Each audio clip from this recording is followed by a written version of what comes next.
बिस्मिल्लाहिर्रहमानिर्रहीम। ज़ाहिद ज़माने में थिया, ज़ाहिद ज़माने में थिया, केदी किरोड़े केतरा। हकीकत हिन हाल जी आहे हिदायत कंहिं कंहिं।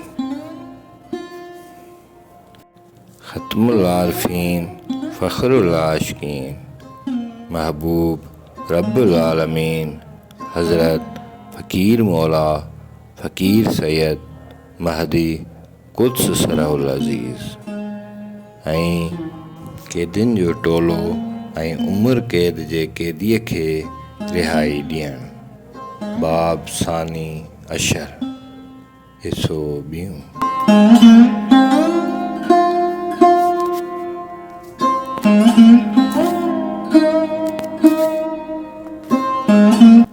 हज़रत फ़कीर मौला जन पंहिंजे दुहें मैखाने ते मौजूद हुआ ऐं साणनि ख़िदमत में संदन वज़ीर फ़कीर मौला शेर अली हैदरी जन ऐं संदन तालिब दरवेश थांवरदास मौजूद हुओ।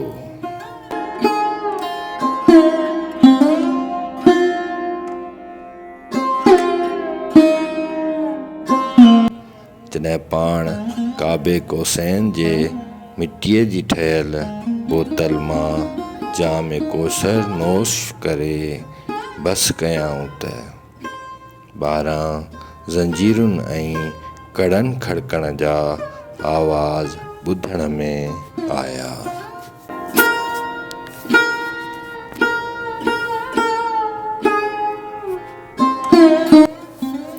पाण फरमाइण लॻा त शेर अली साईं ॿाहिरि ॾिसो त उहो आवाज़ छाजो आहे।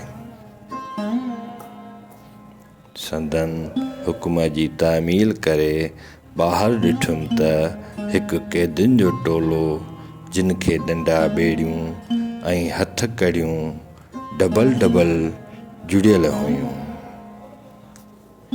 उन्हनि सां गॾु ॿ सिपाही बि ड्रेस में गॾु हुआ।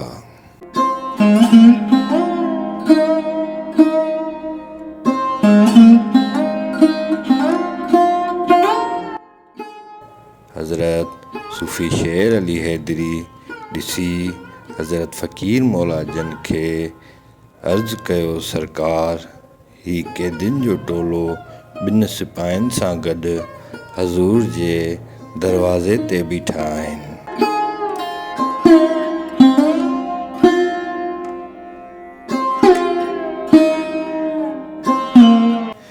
पाण फरमायूं त अवल उन्हनि खां उहो पुछो त कहिड़ो कमु अथनि।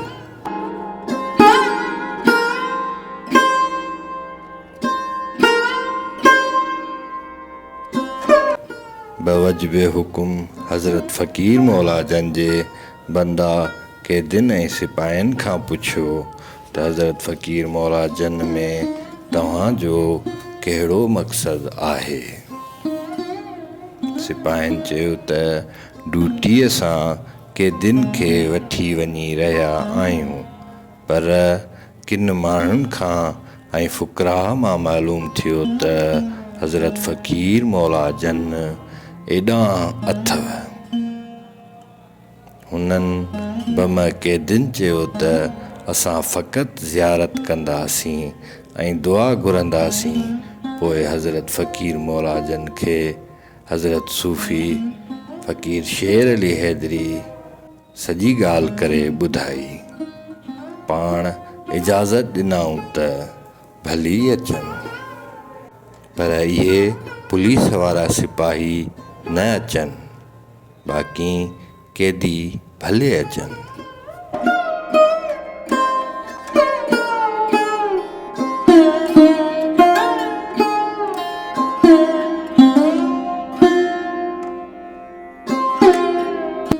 पोइ क़ैदियुनि कतार करे अची संदन साम्हूं हथ ॿधी सिर झुकाए बीही रहिया। हज़रत फ़कीर मौला जन हथ जो इशारो करे उन्हनि क़ैदियुनि खे वेहण लाइ इजाज़त ॾिनऊं। कैदी संदन हुकुम मञे वेही रहिया। पाण हज़रत फ़क़ीर मौला जन हिक हिक कैदीअ जे तरफ़ निहारे पुछण लॻा त तव्हां कैदी आहियो? ईअं चई हज़रत फ़क़ीर मौला जन गश में गश थी विया ऐं एतिरो त गिरियो नज़र आयो जो केतिरा ई समुंड उन गिरिया मां भरिजी वञनि।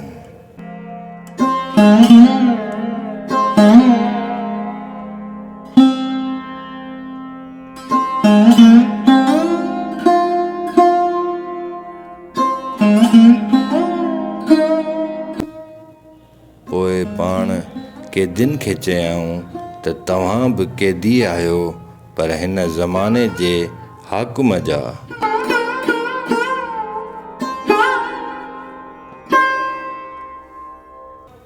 असां बि कैदी आहियूं इश्क हाकुम जा। अव्हांखे बि हथ कड़ियूं आहिनि ऐं ॿेड़ियूं बि आहिनि ऐं असांखे बि ॿेड़ियूं आहिनि, पर असांखे आहिनि उहे ज़ेवर इश्क जा ऐं तव्हांखे उहे ज़ुल्म ऐं ज़ालिम जा।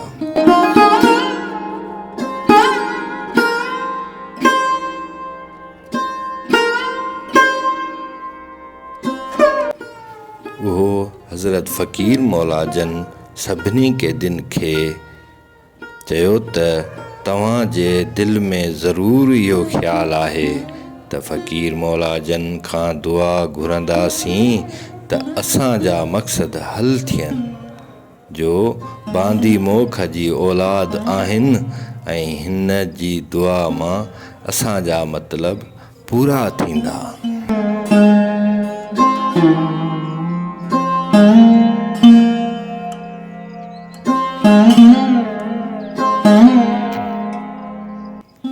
पाण हज़रत फ़क़ीर मौला जन कैदियुनि खे चयो त तव्हां हिकिड़ो वाइदो फ़क़ीर सां करियो, वचन त वरी अल्लाह साईं ऐं संदसि मख़लूक जो ॾोह न कंदासीं, न वरी कंहिंखे रंजाईंदासीं। त पोइ वरी अव्हां सां वाइदो आहे त तव्हांजी क़ैद रिहाई थींदी।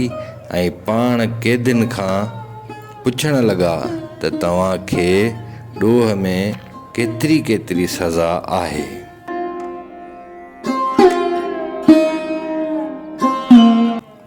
कैदियुनि अर्ज़ु कयो त सरकार कंहिंखे 7 साल, कंहिंखे 14 साल, बल्कि उन खां घटि कंहिंखे कान्ही का। हिकिड़ो कैदी अर्ज़ु कयो त सरकार जे हुज़ूर में मां अर्ज़ु पेश करियां त ग़ौर रहे ऐं गुस्ताखी मुआफ़ थिए त ही ग़ुलाम अर्ज़ु करे।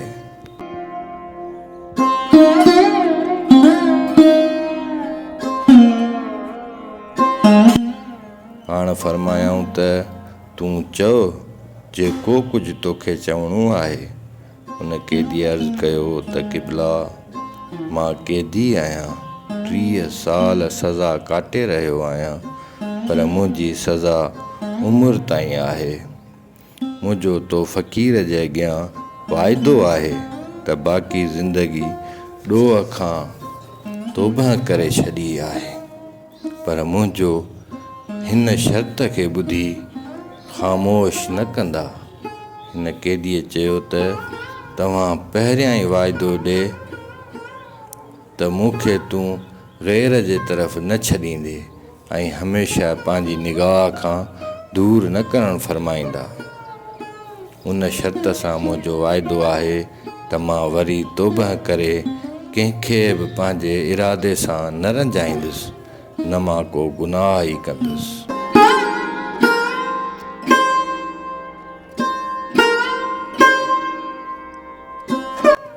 पाण हज़रत फ़क़ीर मौला जन हुन सां वाइदो कयो त बसि तुंहिंजी रिहाई क़ैद खाने मां अॼु कई वई।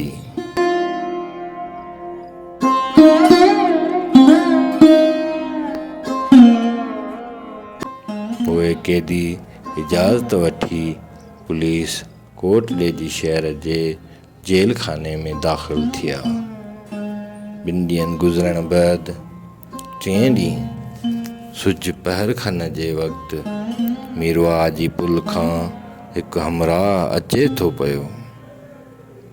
उन पुल जे साम्हूं जेको रस्तो कोट ॾेजी खां टंडे मस्ती ॾांहुं वेंदड़ आहे, कोट ॾेजीअ जे ओलह उत्तर तरफ़ हज़रत फ़क़ीर मौलाजन लॻ मीरवा मकान रियाज़त साकिया ऐं चिलनि कमाइण खां, जिते पाण साला साल उते वेही ख़ौफ़े ख़ुदा चिला कमाया अथनि।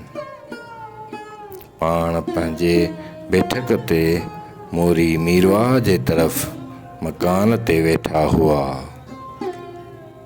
त उन ईंदड़ शख़्स लाइ पुछियाऊं त दरवेशो, इहो माण्हू सुञाणो था?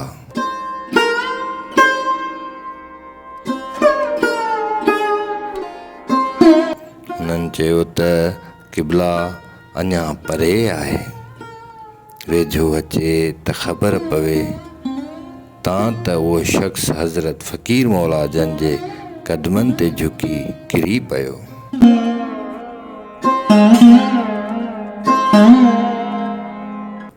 पाण हज़रत फ़क़ीर मौलाजन वरी पुछियो, हिन खे कोन सुञाणंदो अथव? ऐं चयाऊं त शेर अली साईं, ही उहो माण्हू अथव जो उमिरि जो क़ैदी हो ऐं हिन खां ख़बरचार पुछोसि।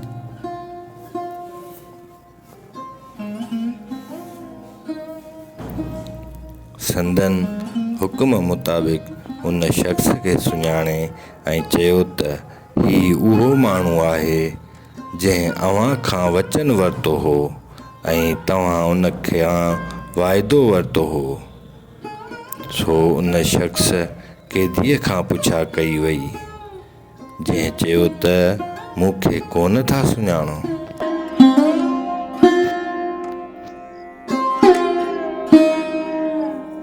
मौजूदा दरवेशनि सभिनी उन खे मुबारक ॾेई भाकर पाए मिलिया ऐं चयाऊं त तोखे छो नथा सुञाणो? तूं उमिरि जो क़ैदी आहीं। हाणे ॿुधा त हिते कीअं आयो आहीं?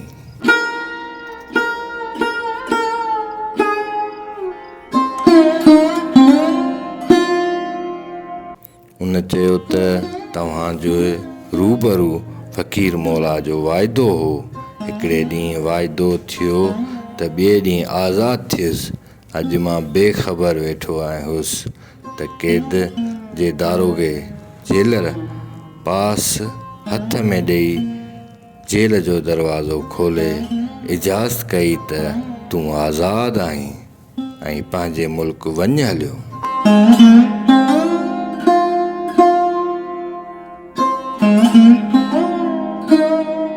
उन क़ैदीअ चयो त हुन वक़्तु आउं काॾे वञा? सुबुह थिए त वेंदुसि। त जेलर ॿुधी अणॿुधी करे ॿांह में हथु विझी जेल मां ॿाहिरि कढी छॾियो।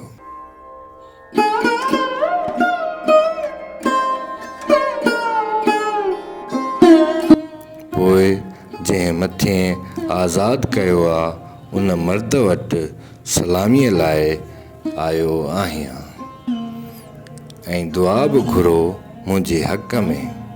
हज़रत फ़क़ीर मौलाजन हज़रत सूफ़ी शेर अली हैदरी जन खे चयो त जेकी कपिड़ा बूट समेत असांजा मिलिया आहिनि उहे खणी अचो।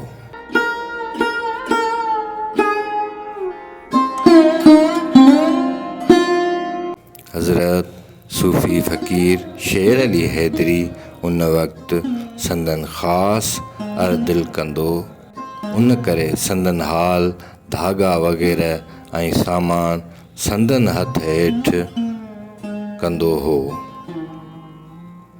संदन हुकुम मूजिबि हज़रत सूफ़ी फ़क़ीर शेर अली हैदरी कपिड़ा वग़ैरह हज़रत फ़क़ीर मौलाजन खे खणी पेश कया।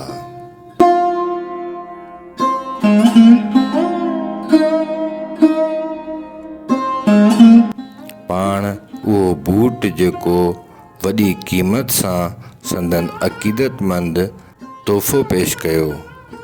हुकुम कयऊं त ही उन कैदीअ खे ॾियो त पाए।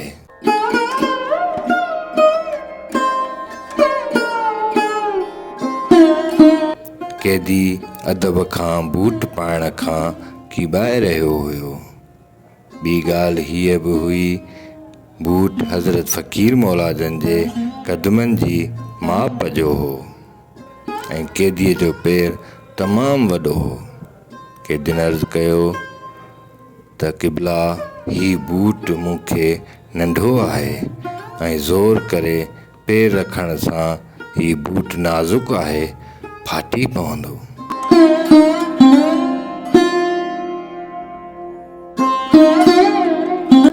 पाण फरमायूंसि त पाईस। उन कैदीअ हुकुम जो अमल कयो ऐं बूट में पेर विधाई त जेॾो संदसि पेर हो तेॾो ई बूट बि बराबरि थी वियो। पोइ शलवार, पहिरियाण चोलो, तारकश लुंगीअ जेकिया मखदूम मौलवी ग़ुलाम हैदर बिरादर हक़ीक़ी मखदूम मियाँ ग़ुलाम मोहम्मद कुरैशी जन तोहफ़े तौरु हज़रत फ़क़ीर मौलाजन खे पेश कई हुई। पाण समूरा लटा कपिड़ा कैदीअ खे पाराए ऐं तारकश ॾेई चयऊं त ही मथे सां ॿध। समूरो वेस पाराइण बैदि 100 रुपया कैदीअ खे अता कयऊं। कैदी पैसनि वठण खां लाहिराइण शुरू कयो।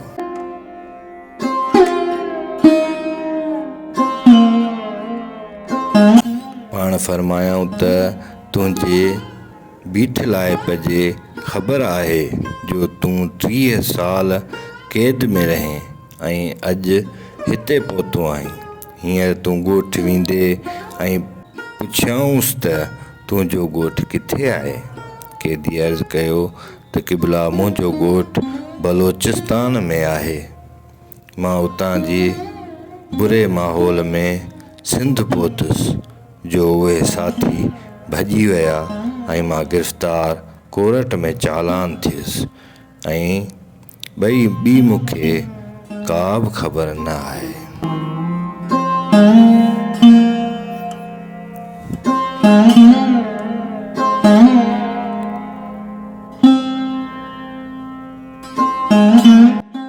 न हिन जी शादी कयल हुई।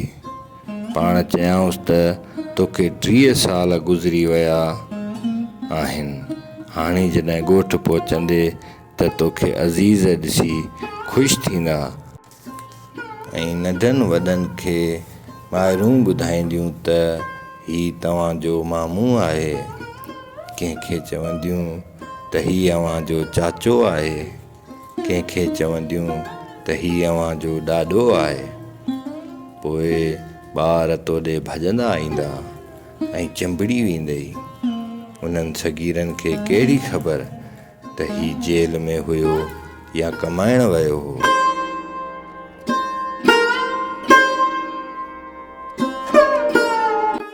तंहिं करे ही ख़र्ची तोखे ॾियूं था त का शइ शिकिल वठियो वञिजांइ। पोइ राति रही उहो कैदी पंहिंजे ॻोठु रवानो थियो।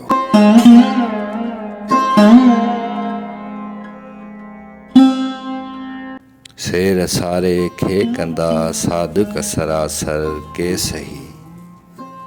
शेर सारे खे कंदा सादिक सरासर के सही।